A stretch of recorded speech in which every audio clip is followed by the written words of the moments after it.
கொசஸ்தலை ஆற்றின் குறுக்கே தடுப்பணை கட்டும் பணியை உடனே நிறுத்த வேண்டும் என ஆந்திர முதல்வர் சந்திரபாபு நாயுடுவுக்கு தமிழக முதலமைச்சர் எடப்பாடி பழனிசாமி கடிதம் எழுதியிருக்கிறார். கொசஸ்தலை ஆற்றுக்கான நீர்வரத்து பகுதியில் தடுப்பணை கட்டப்படுவது குறித்து புதிய தலைமுறையில் செய்தி ஒளிபரப்பான நிலையில் முதலமைச்சர் இந்த கடிதத்தை எழுதியிருக்கிறார்.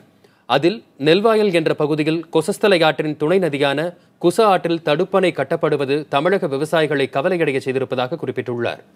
தடுப்பணை விவகாரத்தில் தமிழக அரசிடம் முன்கூட்டியே கலந்தாலோசித்திருக்க வேண்டும் என சுட்டிக்காட்டியுள்ள எடப்பாடி பழனிசாமி தன்னிச்சையாக முடிவெடுத்து தடுப்பணை கட்டுவது சரியான நடைமுறை அல்ல எனவும் தெரிவித்துள்ளார்.